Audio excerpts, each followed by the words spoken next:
Hello, Water box number 1, please. Ang size na po ba yung vitamins? No. Hindi, regular lang. Okay po. Ilang order po? Isa lang. And then, S1, please. Side lang. Okay po. Pa-add na rin ng BMM na B3. Sorry po. B3. Big bacon po. Meal na po ba? Meal na. Pero pwedeng Coke yung drinks nun. Sorry, wala po kami po. Okay. Sige. Huwag na lang. Yung drinks na lang. Anything else? Okay po. Any addition? Yun lang. Bali, tatlong order lang po. Yeah. Okay po. Next window na lang po for payment. Thank you. Parking lot. Diba? Yeah. This is mine. Ano ako doon?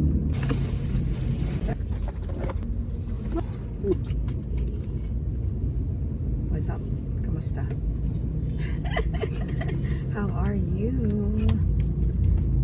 Nakapanood na ako ng musical ng Brugudoys. Actually, hindi ko siya ma-pronounce. Brugudoys. Yeah. Brugudoys Stugstoy. Pero nagets mo kung saan nanggaling yung Brugudoys Stugstoy? Within the story or bakit yun yung ginamit nila? Kung paano na coin yun na lang. Yung tunog ng drums, right? Yeah. Yeah, okay. Oo. Okay. Na-realize ko lang siya nung sa play. Ikaw ba? I thought, ang una, it's like gibberish word lang siya. Sa play mo lang din na-realize. Pero kasi hindi rin ako very particular sa kung ano siyang i-spell out, like yung tunog. Na, hindi mo naman yun yung Well, hindi mo naririnig mag-figure out. sa drums, right? Hindi naman ganun yung ganun ba yung beat? Oo, ganun siya. Kaya, so, if hindi ka musically inclined, hindi mo siya mapapansin. Hindi ganun tayo yung parehas. tunog. Right. Mas masarap nuggets na. Ano? So, nakapanood ako. Ikaw Ayun, din. Daddy. Kasi nauna-una ka. Saan ka nakastay? Ano yung upuan mo nung play? Medyo malayo. Silver. Tas Silver center, silver gilid. silver gilid. Super gilid or ano? Super gilid. Yun na lang yung available nung kumuha ka. Pero kita mo yung orchestra? Nasa tapat ko siya. Kasi di ba banda lang siya? Oo. Sa tapat ako Sa tapat mo pero medyo sa taas ka, hindi ka yung first floor. First floor. So pareho tayo. Saan ka ba? Yun din, first floor, gilid. As in, katapat ko yung nag-violin. So, Hindi yan. na kasi available that time. Okay. Ako naman. Hindi man ako very particular sa seat. Basta kita mo. In fairness, kita naman. Maganda naman yung, I mean, maganda yung... Okay, Yup. At saka yung... May sila, may LED na na para sa video, right? So, wait, let's backtrack. Kamusta siya para sa'yo? Kamusta siya para sa'yo? Nagustuhan ko siya. To the point na nirecommend ko na manood yung ibang tao. Mas gusto ko siya kaysa sa Aheb, ang huling ilbib. Aheb. So, same musical... Aheb. Same musical production yata. Same theater kasi nag-produce is yung Newport World. So, yung in-house theater sila yung nag-produce. As far as I know, during the run ng Aheb, parang in the works na rin yung Binubuo na nila. Binubuo na nila. Ang sabi kasi nila before, sequel siya. Pero hindi siya... Sequel supposedly na Aheb? Oo, may ganun ako narinig na rumors na sequel siya. So, I assume magkadugtong kahit pa paano yung kwento. Okay. Pero apparently hindi. Yeah. Kasi completely different story and then different timeline, I think. Kasi medyo 90s yung Hindi, ang Ahab is dalawang timeline siya. Yeah, yung matanda na sila tsaka yung nag-aaral pa pa sila. Pero yeah, let's go back sa sa Borobudur stage. Pero hindi, I think ngayon hindi siya ganun kaingay. Hindi katulad ng AHEP na nag-blow up talaga siya. Baka kasi ano siya, mas sikat lang si Eraserheads. Mas madaming fans.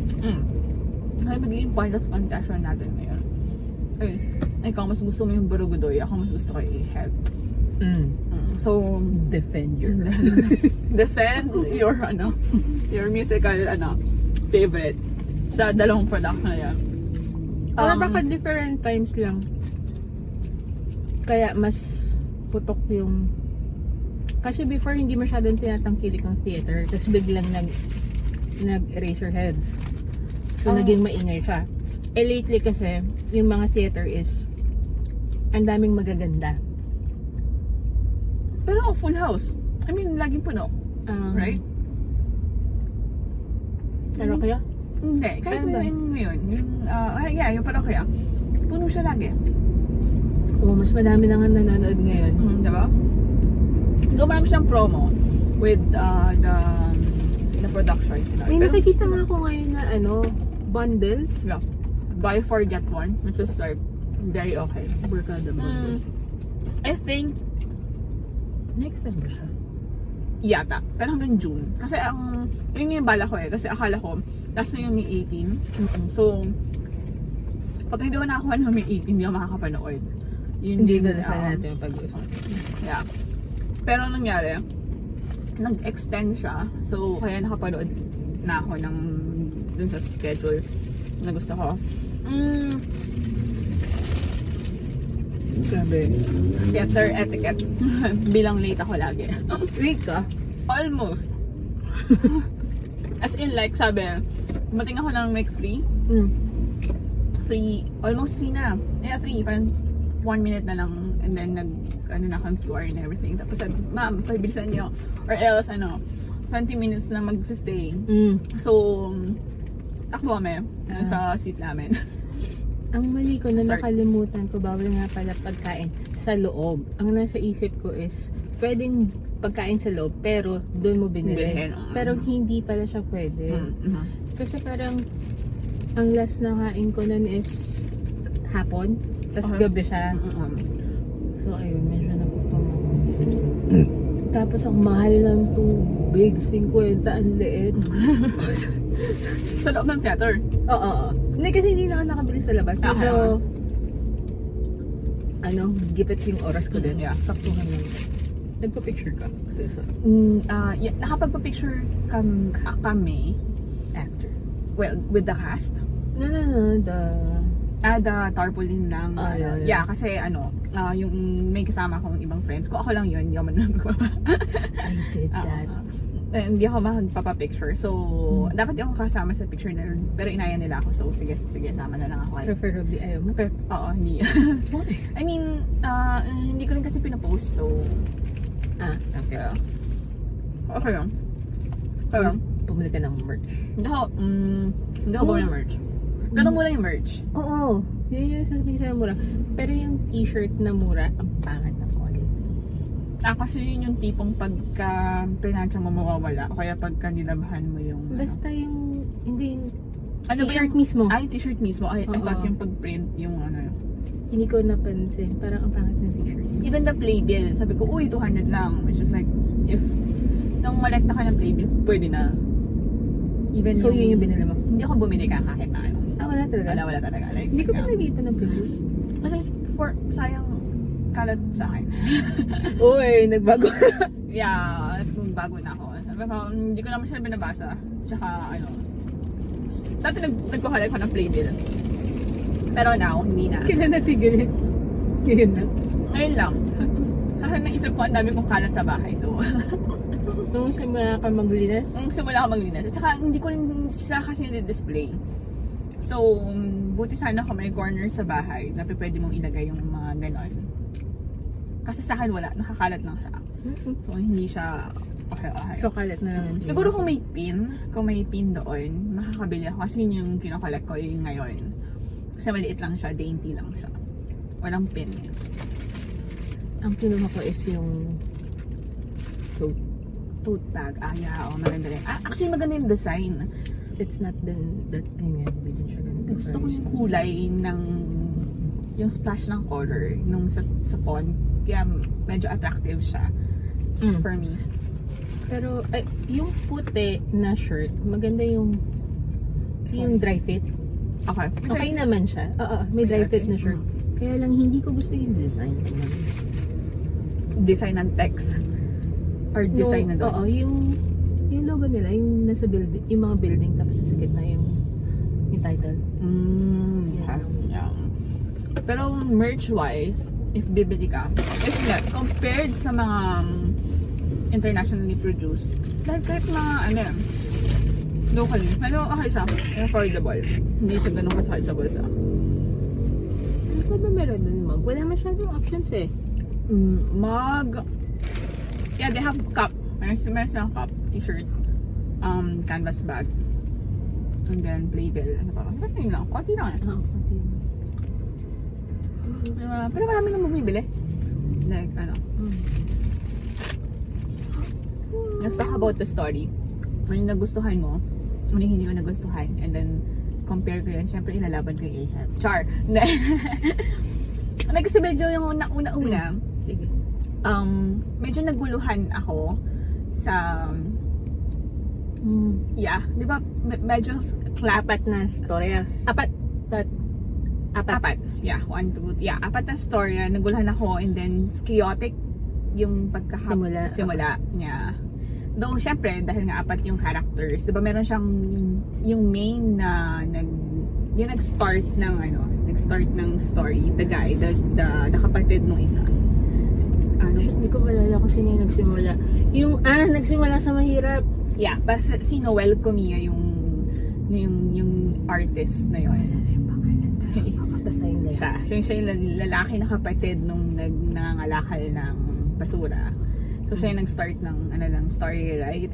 And then pasok lahat ng mga characters na may iba't ibang problema. And then narinig yung birthday nila. Lahat naririnig nila. May chant eh. Yun nga. Hindi ba? Iba. Parang may okat-okat ba sila na kanta? Meron. Yun. Yeah. Meron sila okat-okat na kanta. Narinig nila yun. So sabi ko, wait, ano nangyayari? medyo chaotic siya for me nung mga panahon na yun. Siguro ang downside lang kaya hindi ko siya gaanong na-absorb agad kasi hindi ako ganun ka-familiar sa discography ng parokya ni Edgar nung yung Borogodoy mismo na kasi yung ginamit nila na mga song bukod sa normal na yung mga sikat-sikat is yung mga first part is Album from ba there. yun? Album siya. Album siya. Like second Well, album. obviously, hindi din ako ganun ka-familiar. Well, kahit hindi kasi ako mahilig sa music na tao. I appreciate, pero wala akong, alam mo yun, naririnig ko lang or nalalaman ko lang pag sikat. So, hindi ako parehas familiar sa discography ng parokya, tsaka ng River Maya. ano nga yun? Wait, River Maya yun. Gago, hindi. Ay, hindi. Eraserheads. Heads. Wait, nga. Wait, wala pang ang River Maya, no? Meron na sila? Musical pa? Wala pa, no? Wala. Wala pa. As far as I know, Ben and Ben. Ben and Ben meron. Well, OPM ng 90s, hindi rin ako ganun ka-ingrained sa discography ng lahat. But, familiar ako sa mga kanta. One thing na nagulat ako is yung production. Like, sabi ko, ang daming palit ng damit. Yeah. Sabi ko, yaman. Kasi, di ba? Like, yung stage itself, like, sabi ko, okay. Hindi naman siya ganun ka-bare, pero gusto ko yung may mga elevated, sila, yung ramp nila, na para iba-iba yung perspective mo. And then, yung pagkapasok nila doon sa portal, ng door, diba? Portalet. Yung pagkapasok nila doon sa portalet. yung premise ng may malaking yung dalawa sila, naka-helmet na sila, naging alien na yung isang guy, girl. Alay na tinanong. Tapos, sinasabi mo sa akin kung saan ka nagulan, right? Hindi. Sinasabi ko yung production na ngayon. Okay. Yung production. Yung Mga lipad-lipad nila. Lipad-lipad nila. Gusto ko rin yung stage na yung parang nagkaroon ng... Nagandaan ka sa stage nila. Okay. Hindi naman siya super bare. Pero, I mean, sabi ko, uy, malaming silang funds para sa stage. Kasi may ano pa may mga kable-kable pa sila, right? May lipad-lipad pa sila. May lifting kineme. May lifting na kineme. And then, ang dami nilang cast. Yung pag-start pa Yung lang sa ang medyo mabongga na production of part is yung sa yung sa aswang na. Yung nandun na sila sa transformation ng aswang. Kasi di ba may higante? Yes, may gante. Sabi ko, daming ganap sa stage, Which is, yun yung nag-enjoy naman ako. Yun yung una ko napansin. Bukod sa, dahil naguguluhan pa ako sa kung ano talaga yung gusto nilang iparating sa story nila. Kasi naintindihan ko, may kanya-kanya silang issue sa buhay. Tapos, hindi ko alam, well, medyo nagulahan ako, bakit sila tinawag doon sa parokya? Like, bakit sila yung napili? Dahil ba sa issue nila kanya-kanya? Okay. Or dahil ano ba yung makakapag-trigger para makapunta doon sa parokya? Nag-ano lang ko, siguro iba yung state of mind natin nung nanonood tayo. Kaya iba yung pag-reception sa akin ng musical. Ewan ko, baka magkaiba na tayo ng take. Sa bagay, kanya-kanyang perspective yun. Yun nga. So, medyo naggulahan ako. Yung unang pumasok sa akin, yung pwede ko siyang i-compare habang nanonood. Sabi ko, uy, parang Wizard of Oz. Right? Yung magpupunta sa another place and then may portal and everything. Yun lang. Ano ba bang naano ko doon? Yung mga characters, syempre, kailangan nila incorporate. Yung pagpasok na nila ng portal at nandun na sila sa parokya na planet or whatever, time, space, something. Yung mga character na based dun sa mga kanta ni, sa kanta ni ng parokya, like Mr. Suave, like Mang Jose, like yung mga iconic character ng mga kanta ng parokya. Sila yung mga naging character doon. Buloy, and then the pet. So, sabi ko, okay. Wait. Napansin ko doon na puro lalaki. Yung yung nandoon sa parokya. Like, yung mga main characters doon is puro lalaki. Tapos sila lang yung dumating na girls. Diba? Hindi ko naisip yun. Like, walang bearing siya sa akin that time. Okay, sige. May issue, diba? Sila yung mga babae na may issue na pumunta. And then, habang nandun sila, ko naisip ko, this is like for self-discovery. Like, embrace, diba? May mga kasali-sali silang issue. Yung basura girl. Dahil, hindi ang status niya sa buhay, poverty porn. Yung poverty porn. Pero yun nga, gusto niyang umangat sa, na ayaw niya yung sitwasyon niya. Tapos wala siyang makitang escape. Yeah. And then the other girl is yung bata na high school na nabullied dahil nga may kapansanan siya. And then the other girl, yung matanda na may asawa na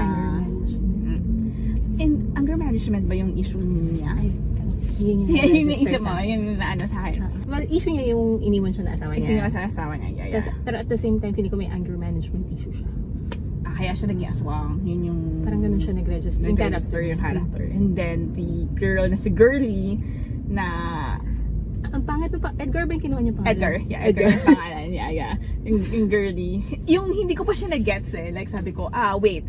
Kasi nagkaroon ng transformation yung lahat, right? Siya wala. So, sabi ko, ano to? Baka hindi siya her. Yun yung binulong ko sa katabi ko. Yung kaya sasabi ko, bakit hindi siya nagpalit? Wala siyang transformation doon sa second part. Sabi ko, anong meron sa kanya na... Kasi sa lahat ng characters, siya yung hindi niya maintindihan na bakit ako nandito or parang wala naman siyang problema. Problema yun. Ganun siya. So, may denialism din nangyayari sa kanya na hindi niya fully hindi pa niya fully nag-grasp yung idea na dapat or ito yung personality na. I think wala. Pero nonetheless, yun nga. Medyo naguluhan ako nung una kasi ang scattered niya, sabi ko, babe. Siguro, magiging mas ma-appreciate ko siya if mag-second view ako. Pero, Gusto mo siya panoorin ulit? hindi ko siya super like gustong panoorin. Pero siguro, kung may iba akong state of mind, Ano state of mind mo na? wala lang. Like, hindi naman ako problemado mga panahon na yun. Kasi, di ba, ang ano mo is, ano yung register sa'yo nung musical? Dahil mas gusto mo siya kaysa sa akin. Parang naglaro yung isip ko nung pinanood ko siya. In a sense Like, of... pinag-isip niya ako. Ang register niya sa akin is, lahat sila may mental issue. Yung parokya, tama yung lugar is parokya. Parokya. Psych ward. Yung mga, yung cast ng, yung staff ng psych ward is yung mga lalaki. Okay. Kasi parang lahat sila mentally may problema. Yeah. So, ganun siya nag-register sa akin. Parang, yung mga nangyari sa buhay sa kanila, na-destroy sila. Ay, psychologically nasira sila. Okay. Tapos kasi nung palabas din, sumama si Buloy. Buloy. Bakit lumabas si Buloy? Kasi diba, may kaibigan talaga silang Buloy na nagpamatay? Yeah, exercise. So, yun. So, feeling ko, psych ward siya. So, yun yung hinihintay ko na turn. Na biglang paliwanag na bigla silang magiging okay. Bigla nilang biglang shift ng set na palabas sila ng ward. Pero hindi nangyari. Hindi Diba? nila nangyari. nilabas. Kasi ang naisip ko is, alam ko kasi yung story ng Buloy. Well, hindi pala alam yung story na nabanggit sa akin. Pero naisip ko, baka ano yun? It's way of, like, highlighting. Kasi nagulat ako, sabi ko, uy, ba't may news? Diba? Kanya-kanya silang door. Yung medyo yung nag-decide na silang lalabas na sila doon sa parokya, right? Yung after na lang makita si Borogodoy tugos yung nagpalabas kung sino man. Yung parang Wizard of Oz doon. Tapos nagkaroon sila ng kanya-kanyang door and then may news. Doon mismo kay Buloy, right? Sabi ko, wait, bakit may news? Tapos yung after ng musical, nag-usap nga kami. Hindi ko kasi alam yung story. Pero yun nga, nasabi nga na dahil nga may friends na nag-suicide and para sa kanya yung song na yun. Sabi ko, baka it's a way of like, on this particular setting, na-save namin yung kaibigan namin. Kaya siya nakalabas. Like, it's a way na... yun yung take nila. Yun yung take ko habang nanood. Nung napanood ko yun, sabi ko yun yung interpretation ko. Kasi yung legacy ng friend nila, na at least on this particular setting, na-save namin yung kaibigan namin. Naiba yung kwento. So, yun yung naano ko. Pero hindi ko naisip yun. It's a good thing na, oo nga, pwede nga, no? Kasi, Ganun siya, guys. Pero nalito ako sa part na, ang iniisipan ko, bakit kasama yung kapatid na lalaki? Dahil siya yung narrator. Kasi ang may problema is yung kapatid babae. na babae. So, Yeah. Habang nagpo-progress yung story, tapos nakikita siya ng iba. So, parang naisip ko, hallucination ba nila yun? Shared hallucination ba siya? Pero medically may shared hallucination ba? Pwede siya. May mga ganun. Possible siya. Or kasi also. since mentally unstable sila lahat, Okay. so parang kunwari, ikaw baliw, ako baliw, nag-usap tayo, sinabi ko, ito si ganyan. Naniwala. Parang, Okay. since hindi ka okay, magre-register siya yun. Itatanggapin mo yung truth na yun. Get it. So, yun. Tapos, yung kay girlie, yun nga hinihintay ko din yung kanya. Tapos, nung medyo nagkaroon ako ng hint na na LGBT kineme to, nung sumama siya kay... Sa start pa lang. Dun pa lang. Hindi yung sumama siya, di ba sabi niya, bakit yung sinamahan niya yung isa. Oo. Sabi, basta may calling ako. Sabi na, dapat kitang samahan. So nag-register na sa'yo doon. Parang yan. Tapos biglang nag-start na sila mga asar or kineme. Hindi ko napansin yung asar. Asar sila. So, yun. Pero ang ayoko na part, dun sa kwento ni girlie, pinilit siya mag-out ng iba. Hindi niya choice na mag-out. Okay. Parang may pressure in a sense na sabihin mo na kasi. Okay. Kinukulit siya. Okay. Tama. Hindi siya yung hindi siya yung tanggapin mo sa sarili mo kung ano ka, sabihin mo kung ano ka. Parang ganun siya nag-register sa akin. So, yun. Tapos yung isa galit na galit sa asawa niya, ginawa siyang man-eater dun, di ba? Yeah. Yun. Kaya ko siya gusto. Tapos, kung paano nila nilaro yung kanta. Hindi, kasi sa Ahab. Ahab, yung kanta mismo. Yeah. Tapos konting tweak lang. Yep. Pero doon, yung lyrics yung kinuha nila. Tapos konting tune, pero iniba nila. Yung kanta ang nag-adjust sa kwento. Yung sa Eraserheads, yung kwento yung nag-adjust sa kanta. Parang ganun siya. Parang yung main is, baka kaya mas gusto ko yung Ahab kasi mas simple siya. I mean, doon siya umikot sa kanta. Like, yung ano mo kasi is katulad nung, though maganda yung kanta nung parokya ni Edgar at itself. Katulad nung, yung sa dulo, yung My One and Only You. Ito, diba? Ang pagkaka-register sa akin ng kanta kasi na yun, gusto ko kasi yung kanta na yun eh. Gusto rin yun ni Chita Miranda, like ano siya, favorite yata siya ni Chito. So anyways, yun sa akin is like lover song siya. Song for a lover. Diba? Parang kinakantahan mo yung isang tao na you're the only one for me. Pero yung pagkakagamit niya doon sa story is parang self-love. Diba? May one and only you. Ikaw, hindi ko siya naisip. Natuwa lang ako. for your sarili. Sa sarili mo. Ikaw yung, but parang sabi ko, okay, but by the end of each issue, kahit nasabihin mo yung mga tao pa rin sa paligid mo to help, pero nandun pa rin, if hindi mo mahal yung sarili mo, parang wala din mangyayari. Self-help eventually. Yeah. So, yun yung pagkakaintindi. Kasi ganun yung, paulit-ulit yung kantang na yun, no? Tapos yung issue is hindi naman nila ginamit sa context na for a lover. Though parang pinilit na lang nila, okay kayo, love team, love team, diba? Pero yung sabi ko, okay. Kaya siguro kasi iba yung pagkaka-register, iba yung dating sa akin ng music, kung ano yung na yun. Kaya sabi ko, hindi ko siya ganang, hindi katulad sa sa Ahab. Kaya mas gusto ko siya is like, kung ano talaga yung tone ng song, yun talaga yung ginamit para i-describe kung yung ano yung intention ng kanta. Yun talaga yung pinaportray nila. Kaya siguro, Natuwa ako sa laro nila ng kanta. Tapos hindi sila nakakulong sa kanta ng parokya. May mga iba sa kanta eh. Hindi ko napansin. Or hindi ko lang talaga masyadong alam. Baka hindi mo yung alam, kanta. Kasi supposedly dapat parokya lahat yun. Hindi, I mean, yung sarili nilang kanta lang. Parang ganun. Wala. Wala ba? Wala. Parokya lahat. Oo, parokya lahat. Pero alam ko nagbabago sila ng words. Within that particular. So yun. Yeah. Ayun. Mas naglaro yung isip ko dun. Kasi yung sa Eraserheads, nababawan ako. Sabi ko, ito na yun. Pero, natawa ko kasi diba, tama ba, lumabas siya ng pandemic na una? Or before pandemic? Before pandemic. Tapos yung second run nila is pinalabas siya sa nung pandemic. Kasi naging very, hit yung Ahab. Dahil nga sa yung story within the story, yung about the ligaya thing. So yun, tas yung after ko mapanood, di basa ng mga comments, so nagulat ako, ang lalim ng take ng mga tao. Sabi ko, ang babaw ko lang ba? Yun nga, kaya nga siguro yung pwede nating sabihin na katulad ng iba yung interpretasyon ko nung nanood ako, iba yung interpretasyon mo nung nanood ka. Pero kasi ang daming tao na parang nag-agree na yung Kili kayo, parang walang tumulong sa kanya sa kahit aspeto ng pagiging Pilipino. Tama, parang ganun, di ba?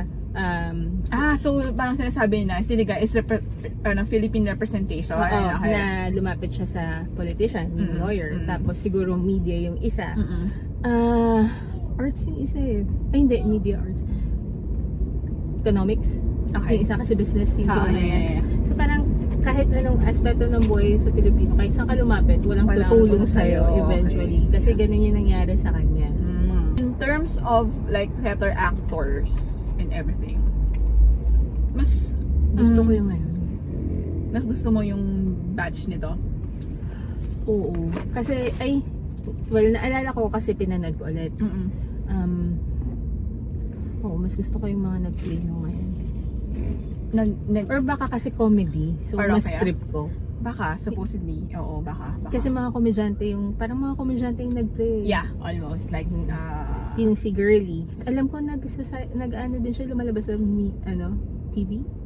Or, yeah. Si, Diba? si Mang Jose, nasa TV din yun. Oo. What's that? Si Mang Jose, minsan nandun din siya. Ano din siya? Tapos yan, si Pepe. Si Pepe Herrera, of course, si Pepe Herrera. May kamukha si Gerald. Yung nakadilaw. Sinong Gerald? Napoles. Sino Yung nakadilaw? jowa ni Kim Molina. I mean, sino dun? Yung nakadilaw, yung mahilig magpa-sexy na sayaw. Tapos parang bakla-bakla. Yung malaki katawan. Well, moreno na malaki katawan. Okay. Ay, parang hindi ko maano. Akala ko si Gerald siya. Ano pa ba yung mga napansin ko doon? Well, kasi okay naman yung cast nila. Magaling yung gumanap na aswang. Kalimutan yung... Even yung mermaid girl, maganda yung boses niya. Well, lahat naman sila maganda yung boses, in fairness naman talaga. Na very live nga. Pero paborito ko ngayon. Mataas yung paano niya i-larin yung tone ng mababa tapos biglang tataas. Ganyan. Hinahanap ko kasi, di ba, yung orchestra kaharap ko. Normally kasi, pagka sa theater, minsan, di ba, pagka kumakanta ka, nakatingin ka sa conductor para at least, aano mo yung, ano niya, kung paano kumpas na, ganun din yung aanhin mo kung paano kakanta. Pero sabi ko, walang monitoring tong mga, na to. Walang monitoring tong mga actors na to. Kasi nasa gilid yung, wala din silang TV. Normally kasi sa Soler, makikita mo eh. Pag nanood ka sa Soler, di ba, meron sa taas na may parang may TV na makikita mo yung conductor. So, kung nakatingin ka, though hindi mo makikita yung mga tao na nanonood, pero makikita mo from the monitor yung supposedly ang theater nakabase ka pa din sa kompas. Sa kompas na, Oo. Okay. Akala ko yun nagpe-play lang. Hindi kasi live eh. Hindi naman siya naka-recorded eh. So, dapat paano kung may ma-miss na unless na lang super kabisado mo na ganito yung bilang tapos ganito yung pasok or baka hahabulin ng conductor adjust and depende sa atake mo sa music. Baka nakaset lang siya talaga na hindi siya yung adjustable na nag-iiba yung beats per minute I don't know. 1, 2, 3, 4 may timer kasi nakikita ko kasi yung conductor timer siya. Yun, cast wise magaling naman sila. Like Pepe Herrera is very good. Ang baba ng boses niya. Maganda siya. Pero hindi naman talaga ganun yung boses niya. Like, pero all throughout nung show, ganun. Ang nasal. Oo, ang baba. Like, napanood ko siya sa Rock. Nasa Rock siya diba? Pero nasa Rock si, nasa Rock si Pepe. Kasi si Mami nagustuhan yung performance ni Pepe. Nung sinama mo ba ako? Kim Molina, Gerald Napoles yun, no? Oo. Nakita lang pala ni Mami si, nakita lang ni Mami si Pepe. Speaking of, di ba may bayad yung pagpapapicture sa kanila? Yes. Yeah. Nag-aalok with the cast. Anyways, gusto ko ang vocal range for me ng Ahab talaga. Nag-ano kasi sila. May mga instances kung sabay-sabay sila kumakanta. May harmonization na Kaya, at saka yung yung sa dulo, yung with a smile. Basta for some reason, asar ako na sa kwento niya. So, parang very hindi ko matanggap straightforward, kasi na talaga ba? Baka hindi kasi parang yun nga, yung isa mahal si Ligaya, yung isa kuya, yung isa best friend. Walang tumulong. Pero in reality talaga, pwede siyang mangyari. Like, iwanan ka ng mga taong yun. Yung, alam mo yung pinagkakatiwalaan mo na at the end of the day. Napunta siya sa point na wala siyang nasandalan. So, kapit patalim yung nangyari sa kanya. Which is the reality of life. Well, totoo naman. Pero parang nakakasal lang na gano'n. Pag iisipin mo, pag manonood ka ng, pag panood mo siya ng very straightforward, like, parang nakakagago na kaibigan mo, boyfriend mo, best friend mo, kuya mo, tapos hindi ka tutulungan. Sobrang malas niya. Pero totoo may tao talagang ganun. Like, well, super malas mo. Mm. Di ba? Hindi mo talaga siya maano. Kaya nga sabi ko, this is like a cut of reality. Na kaya ko siguro siya nagustuhan dahil may mga angst siya kaysa dito. Ganon. Yung genre niya mismo. May angst siya na this is real life. Okay. Gets, Gets. na kahit na akala mo masaya ka sa una, like nandun yung Magkakasama kayo sa supportive, masaya. na masaya, na Pero pagdating sa problema, sa problema mag-iiwanan ka, and then ikaw din magsasalba sa sarili mo. baka kaya hindi ko siya nagustuhan kasi nakakalungkot. Yeah. Like, Sabi and ko, depressing niya. kaya nga ang siguro is depende talaga sa state of mind mo kung paano maka-appreciate ang something. Parang art lang din yan eh, kasi it's a form of art. Kung paano mo siya makita is depende siya sa perspective mo nung panahon na yun. Kung ano yung nafe-feel mo nung mga panahon na nakita mo siya. So yun lang. Marami pa tayong na-miss na Shows? na Bar Boys. May Bar Boys. Gusto ko yung movie na yun. Hindi ko Siguro na pa naman siya. meron siyang musical. Tabing Ilog na supposedly manonood tayo pero wala tayong budget. One more Saigon. chance. Saigon na iniwanan ko kasi dapat pala bumili na ako ng Ay, naubusan na yung ticket ticket. doon. Oo. At bumili na tayo Ang kulit mo yun. Kasi sabi ko, okay na yan kasi malapit pa yung kasi yung mga nag-check ako, sabi ko, okay, hindi siya mauubos kasi marami pa. Tapos naubos agad. Like, kasi diba nag-start siya ng sale na 15 off pag Union Bank. And that's before pa. Kaya nga rin yung sabi ko sa'yo, bumili na tayo. Okay. Pero kasi parang hindi natin in-expect na magsa-sold out siya. Kasi last minute tayo sa Hamilton. Yeah. Sabi ko, Hamilton, last minute tayo to kaya.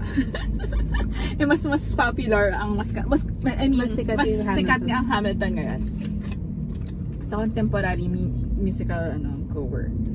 At saka hindi ka rin kasi ako nag-expect na gano'n dahil nag-check ako every other day. Meron pang space, meron pang Talaga? Every other day ka mag-check? Ang lupit mo. Kasi nandiyan ko, meron pa ba? Bibili na ba ako? Meron. Wala. Yung pag nakita ko yung last na Pero yung from last check mo, madaming available. Tapos nung the next na nag-check, biglang wala na? Biglang wala na. Biglang wala na. Yeah. Pero hindi ko alam kwento nun. May second? Yun yung original, AFAM story. Where? Yan, kasi siya, diba? Vietnam War. Yung sundalong lalaki, nagkagusto ng Vietnamese na girl. And then, Tapos? they made love. Yung, you are sunlight and I moon. Yun yung make love song nila sa Sun and Moon, which is super gusto ko. Nung kinanta ni Lea, of course. Kasi parang, hindi ko alam. So sila yung AFAM? Ay, yung siya in a sense, yung nakakuha ng AFAM. Ng AFAM, yan. So, buntis siya. Kababayan na nakaangat. Yun. So, pero yun talaga, yun yung original AFAM story. Hindi ko siya alam pala ng kwento. Pero, it's nice na, paboom yung, theater sa atin. In a sense, Madami nang nanonood. I think because of Gen Z. Late millennials, Gen Z. Kasi mas importante ang experience. For them. Yeah. And then, alam mo yung power of social media pagka yung nagsabi na ganito maganda. Let's panood.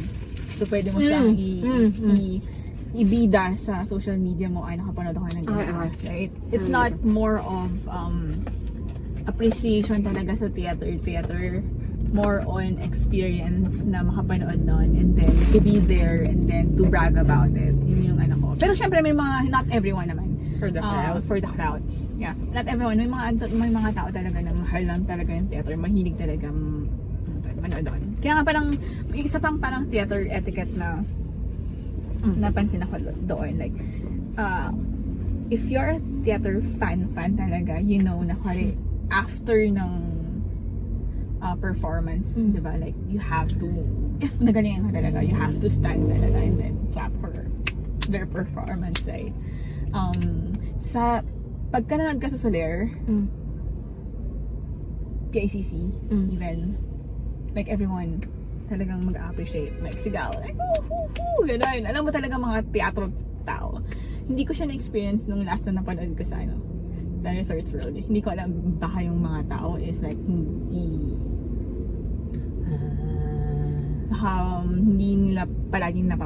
sila laging nanonood ng teatro. May mga tumayo, of course. Siguro yun yung mga, ako tumayo na ako sa dulo kasi, I mean, parang naawa ako for the actors. Wow, Hindi kasi, syempre, Thank you, Thank you, Hindi kasi parang, okay, come on, let's go, people. Like, appreciate them. Wag lang tayo umupo, pwede tayong tumayo. Like, pinagpagburan nila yan, mahirap magteatro. So, you have to appreciate them. Kasi yung nakaupo talaga sila. Kasi hindi pa nag-cheer. Yun na yung expect ko nag-cheer. Na talagang may sumisigaw. Oo, nakasanayan ko na, yes, ang galing, gano'n, performance level na pag-clap and everything. Ako na lang nag-clap sa ko. Woo! Gano'n. Kasi on behalf of everyone, thank you. Ganun. Yun lang, okay. Iba-iba rin talaga yung mga tao nilinood. Pero parang mas madaming theater ang pinupuntahan kaysa movie. O hindi ko lang napapansin. Baka hindi natin kasi, wait. Kasi before parang mas, or wala lang ba sa radar natin? Kasi before pag may bagong movie, parang grabe yung pila sa sinehan. Kada may labas yung Marvel. Marvel is Marvel kasi. Hindi, not necessarily Marvel lang. Pag may bagong labas na maganda, Marvel, Disney, or kung ano man siya. Parang kasi ngayong hindi masyado eh. Baka kasi na sa idea ng mga tao na may Netflix naman. Baka like, may Disney after 3 months meron lalabas din siya sa na siya. Unless na gusto mo. Pero yun nga, totoo. Yun lang. So, ano yung susunod natin mapapanood in your radar? Gusto ko mapanood yung 6. Hindi kailangan natin 6? Yeah, 6. Ano yun? Susulir din siya. Story story siya ng 6 na asawa ni King Henry VIII. Oh really? Yeah. So, perspective ng mga naging asawa niya. King Henry VIII, England? England, yeah. So, si Catherine. Kailan yun? September? October. Yeah, Okay. per season. Catherine Until of may Aragon, yeah. Mary Tudor, the dalawang Tudor, and then yung mga other girls. Yeah. So, Jane Seymour. I will check Google for the history. I think bago lang siya kasi nag-run pa siya sa Broadway. So, nagulat ako na meron Bagong labas siya? Bagong labas lang siya. Oh. So, nagulat ako na meron din na dito. Baka kasi na hindi ko rin hindi ako familiar pa sa mga songs nila. Ayokong i-spoil yung sarili ko. Gusto ko kung manonood ako doon na lang ako makikinig. okay. Para at least fresh. Tsaka yung is Fresh take on fresh take. Mga bagay-bagay. Doon na yung nakapag-ano. Pero yun yung kung Tony nominee din sila. Ano na ba ngayon? June. Grabe yung mga kalahati na yung taon. Kalahati na yung taon actually. Hindi pa. Hindi kami kusina. Okay, let's Hindi cut pa this pala. one. Yung final words that you have to say. Mas gusto ko yung parokya. It made me think. Tangkilikin ang sariling atin. Promote the Filipino theater. Marami tayong magagaling na actors, theater actors. Even in fairness naman sa mga production yan. Like, okay na. Maghanap ng funds para mag-promote. Yeah, harap ng funds. Sa mga magsusponsor sa amin, thank you so much in advance. Para sa mga sponsor na musical, kami willing to review your musical or ganun. Char. Yun lang.